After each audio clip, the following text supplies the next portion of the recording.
सोचा जिस भारत की टीम में जसप्रीत बुमराह, हार्दिक पांड्या, शुभमन गिल और श्रेयस अय्यर के ना होने के बावजूद भी अगर आपकी प्लेइंग 11 बड़ी आसानी से नहीं बन रही है तो इसे आप क्या कहोगे? पहले वनडे मुकाबले के लिए टीम इंडिया ने जो प्लेयर 15 चुने हैं उन्हीं में से 11 प्लेयरों को चुनना है। इतना आसान हो जाता है क्योंकि ये 4 खिलाड़ी जब नहीं होते हैं तो आपको जो नए प्लेयर उनको मौका देने का आपको एक अवसर मिल जाता है। लेकिन जो नए प्लेयर्स है उनमें भी इतना टैलेंट है और इतने जबरदस्त काबिलियत है कि इन 15 में से 11 खिलाड़ियों को चुनना अब गौतम गंभीर, केएल राहुल के लिए मुश्किल होता जा रहा है। क्योंकि पहले वनडे मुकाबले में जहां ये 4 धुरंधर आपको खेलते हुए नहीं दिखाई देने वाले, लेकिन इन 4 के होने के बावजूद आपको टीम इंडिया 11 खिलाड़ी चुनने में तकलीफ में आती हुई दिखाई दे रही है। जहां पर अगर बात करें तो सीधी फाइट इस बार दिख रही है कप्तान और नए उप कप्तान दोनों, यानी कि ऋषभ पंत और केएल राहुल के बीच में एक जबरदस्त फाइट देखने को मिलेगी। तो साथ में आपके जो सीएसके के कप्तान है ऋतुराज गायकवाड़, वो पहले वनडे से बाहर होते हुए दिखाई दे सकते हैं। जहां पर आपको उनका जो डेब्यू करने का सपना है उनके ही गढ़ में, उनके घर में, वो एक बार फिर से टूटता हुआ नजर आ सकता है।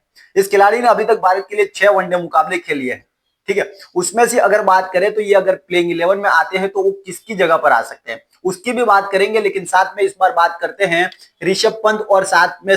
कप्तान केएल राहुल की। ये दोनों खिलाड़ियों के बीच में फाइट इस तरह से हो रही है क्योंकि दोनों खिलाड़ी विकेट कीपर है, विकेट कीपिंग करते हैं और बैटिंग करते हैं। जहां पर केएल राहुल की बात करें तो पिछले कई टाइम से टीम इंडिया के लिए कीपिंग भी करते हुए आ रहे हैं वनडे में और साथ में बैटिंग करते हुए आ रहे हैं नंबर 4 और 5 की पोजीशन पर। लेकिन जो ऋषभ पंत है वो विकेट कीपर है, उसके बाद बैट्समैन है, और केएल राहुल जो है वो बैट्समैन है उसके बाद विकेट कीपर है। यानी कि जो सबसे पहला चांस अगर किसी को मिलता है तो वो मिलता है आपको विकेट कीपर बैट्समैन को, जो ऋषभ पंत है। लेकिन ऋषभ पंत पिछले कई टाइम से आपको टीम इंडिया में अंदर बाहर चोट की वजह से बाहर होते हुए नजर आ रहे हैं। लेकिन जो केएल राहुल है कप्तान भी है, और वो कप्तान होने के नाते शायद हो सकता है कि उनको बेनिफिट मिल जाए कि वो कप्तानी करते हुए साथ में आपको विकेट कीपिंग भी करते हुए नजर आए, और 4 और 5 नंबर का जो ये स्थान वो उनका फिक्स हो सकता है। तो क्या ऋषभ पंत इस मैच में आपको विकेट कीपिंग करते हुए नजर नहीं आएंगे? अगर ऐसा होता है तो ये बहुत बड़ा संकेत होगा ऋषभ पंत के लिए कि केएल राहुल जैसे ही कप्तान बने हैं उनको इस तरह से विकेट कीपिंग से बाहर रखा गया है। लेकिन ऐसा होता हुआ दिख नहीं सकता है कि केएल राहुल अगर दो जिम्मेदारी एक साथ ले, जहां वो आपको कप्तानी करते हुए दिखाई देंगे तो दूसरी तरफ आपको कीपिंग भी करते हुए दिखाई दे सकते हैं।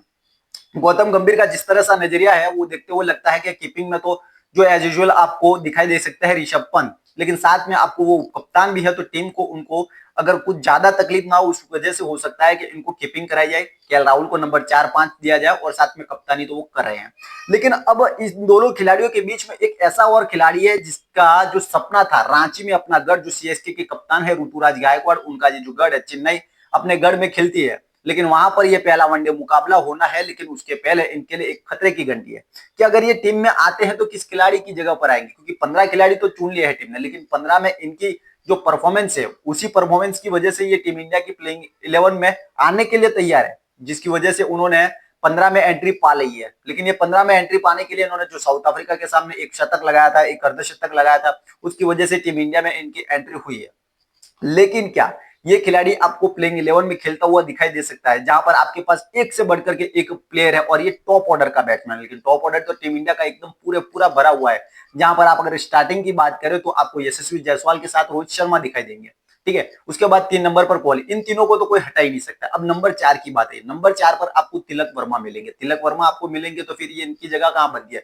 टॉप के 4 प्लेयर आ गए तो इनकी जगह बनी नहीं रही है। फिर नंबर 5 पर आपको दिखाई देंगे केएल राहुल, 6 पर ऋषभ पंत, 7 पर आपको रविंद्र जडेजा दिखाई दे सकते हैं। तो फिर उसके बाद 8 नंबर पर आपके पास या तो वॉशिंगटन खेल सकते हैं या फिर वो नीतीश कुमार रेड्डी। लेकिन जिस तरह की रांची की पिच होती है जहां पर स्पिनरों को मदद रूप होती है, तो शायद वॉशिंगटन सुंदर आपको यहाँ पर खेलते हुए दिखाई दे, और नीतीश कुमार रेड्डी भले ही हार्दिक पांड्या के रिप्लेसमेंट है, उनको खिलाने की जरूरत है, लेकिन जिस तरह का इनका सेटलमेंट है, जिस तरह के उनकी बल्लेबाजी और गेंदबाजी करने का जो तरीका है, वहां पर इतना आसान नहीं हुआ उनके लिए एक फास्ट बॉलर के रूप में। तो हो सकता है कि शायद वॉशिंगटन सुंदर खेल जाए। उसके बाद आपके पास हर्षित राणा है और अर्शदीप सिंह है, उसके बाद कुलदीप यादव भी है। तो कुल मिलाकर के ये जो 11 प्लेयरों की ये जो टीम बन रही है, जिसमें अगर एक बात आप पूरी तरह से नजर डाल दे तो आप पूरी तरह से क्लियर हो जाओगे। आपके पास सबसे पहले रोहित शर्मा है, उसके बाद यशस्वी जायसवाल है, नंबर 3 पर विराट कोहली खेलते हुए नजर आएंगे, नंबर 4 पर तिलक वर्मा है, उसके बाद आपके पास ऋषभ पंत आ जाएंगे, केएल राहुल है, रविंद्र जडेजा 7 नंबर पर, 8 नंबर पर वॉशिंगटन सुंदर या फिर नीतीश कुमार रेड्डी, कुलदीप यादव आपके 9 नंबर पर, 10 नंबर पर आपको हर्षदीप सिंह और हर्षित राणा 11 नंबर पर। तो टोटल ये 11 प्लेयरों की टीम पहले वनडे मैच में बन जाती है। तो फिर क्या सपना एक बार फिर से टूट जाएगा इस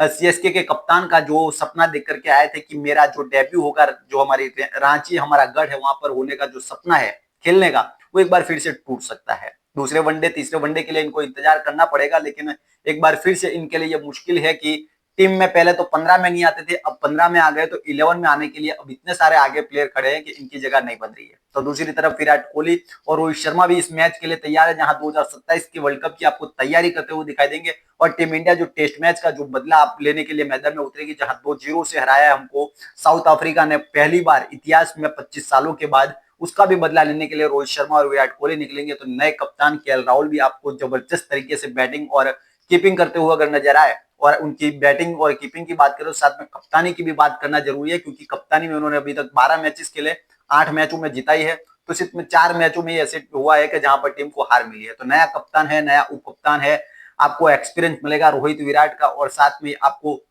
नए जो तिलक वर्मा है और ऋषभ पंत का जो वापसी हो रही है। कुल मिलाकर के टीम इंडिया इस मैच को जीतने की पूरी तैयारी कर चुकी है और इस सीरीज को 3-0 से क्लीन स्वीप करने के लिए मैदान में उतरेगी।